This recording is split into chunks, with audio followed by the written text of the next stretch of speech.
ఈ movie review అయితే ఈ వీడియోలో చూద్దాం. వీడియో నేనేమో చూడండి అండ్ వీడియో నచ్చితే తప్పకుండా సపోర్ట్ చేయండి. ఫస్ట్ ఆఫ్ ఆల్ నేను ఈ మూవీ గురించి చెప్పాలంటే మనకు తెలుగులో అవైలబుల్ లేదు. ఈ మూవీ మాత్రం కన్నడలో అవైలబుల్ ఉంది, కానీ విత్ సబ్ టైటిల్స్ అయితే చూడొచ్చు. సో నేను ఆ పాయింట్ ఆఫ్ లో ఈ వీడియోని రివ్యూ చేస్తున్నాను. అండ్ మూవీ అనేది నాకు ఎలా అనిపించింది అంటే మైండ్ బ్లోయింగ్ ఎక్స్పీరియన్స్ భయ్యా, నిజం చెప్తున్నా. చాలా అంటే చాలా బాగా నచ్చింది నాకైతే మూవీ. అంటే ఇలాంటి కాన్సెప్ట్ కలిగిన మూవీస్ మనం చాలా చూసాం. ఇలాంటి సైఫై కాన్సెప్ట్ కలిగిన మూవీస్ మాత్రం చాలా తక్కువ వస్తాయి, మీకు తెలియదు కాదు. సో ఈ మూవీని తప్పకుండా చూడాలంటే చూడండి భయ్యా, మనకు ప్రైమ్ వీడియోలో అయితే స్ట్రీమ్ అవుతుంది. సో వెళ్ళైతే తప్పకుండా. అండ్ మూవీలో చాలా క్యారెక్టర్స్ ఉంటాయి. సో ఫస్ట్ ఆఫ్ ఆల్ మన స్టోరీ లైన్ మాట్లాడుకుందాం. సో అప్రూవ్ అని ఒక క్యారెక్టర్. సో ఇతను ఏం చేస్తాడంటే బ్యాక్ లుక్స్తోని సతమతం అవుతూ ఉంటాడు. సో అలాంటి సిచ్యువేషన్లో ఇతనికి ఒక మిస్టీరియస్గా ఒక వ్యక్తి కనపడుతూ వెళ్తాడు అన్నట్టు. సో అలా కనపడడానికి కారణం ఏంది, అసలు ఎవరు అతను అండ్ ఏమైంది అనేది మీరు మూవీ చూసినాక తెలుసుకోండి. ఇంకా కొంచెం నేను ఏమైనా చెప్తానా మీకు ఆటోమేటిక్గా మూవీ రివీల్ అయిపోతుంది. కానీ ఇది ఒక టైం ట్రావెల్ వేలో కూడా కొంచెం ఉంటాయి అన్నట్టు. సో అలాంటి సీక్వెన్సెస్ కూడా మీరు మూవీలో చూస్తారు.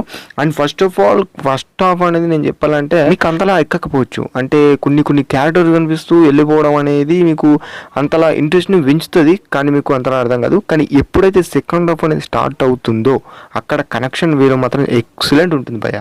అండ్ ఇంకా ప్రీ క్లైమాక్స్ గురించి మాట్లాడాలంటే నిజం చెప్తున్నా, పిచ్చి హైలైట్ ఈ మూవీకి highlight. Like past present future changes మనకి చూపించుకుంటూ అండ్ దాంట్లో డ్రామాని ఇన్వాల్వ్ చేసి చాలా బాగా చూపెట్టారు. లాస్ట్ క్లైమాక్స్ సీన్స్ అది దగ్గర ఒక 35 minutes ఆ వేలో స్టార్ట్ అవుతుంది.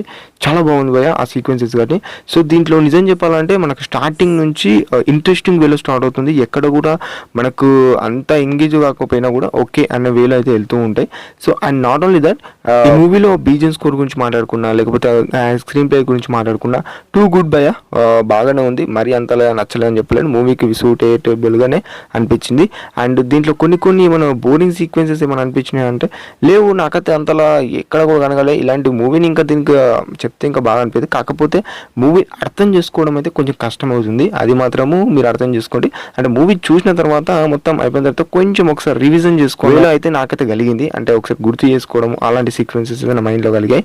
అండ్ ఇంకా మూవీ గురించి చెప్పాలంటే భయ్య ఇప్పుడు కొంచెం లవ్ స్టోరీ అయితే ఉంటుంది. ఆ లవ్ స్టోరీ అయితే ఓకే అనిపించింది, ఒకే వేలో అనిపించింది. అండ్ మన దీక్షిత్ గారి క్యారెక్టర్ గురించి మాట్లాడాలంటే చాలా బాగుంది. అతను వచ్చినప్పుడు అతని పర్ఫార్మెన్స్ కానీ అతని యాక్టింగ్ కానీ టూ గుడ్ అనిపించింది. So okay. అండ్ ఈ మూవీని మీ ఫ్రెండ్స్తో మీ ఫ్యామిలీస్తో కూడా చూడొచ్చు భయ, ఎటువంటి అలర్ట్ కంటెంట్ కానీ ఏది కూడా లేదు. అండ్ ఇంకొకటి ఏంటంటే must watch it film. So తప్పకుండా ఇలాంటి మూవీస్ చాలా రేర్ వస్తాయి. సో అందుకని చెప్తున్నాను, తప్పకుండా చూడండి. కానీ దీంట్లో మైనస్ థింగ్ ఏమైందంటే తెలుగులో అవైలబుల్ లేకపోవడమే. సో అదొకటే పాయింట్. సో సబ్ టైటిల్స్ అనేది చూడొచ్చు. సో అది మాత్రం నేను చెప్పగలుగుతా. అండ్ ఈ వీడియో నచ్చితే తప్పకుండా ఛానల్ని సపోర్ట్ చేయండి అండ్ లైక్ చేయండి వీడియోని. And that's it for the video. Thank you to all and thank you guys.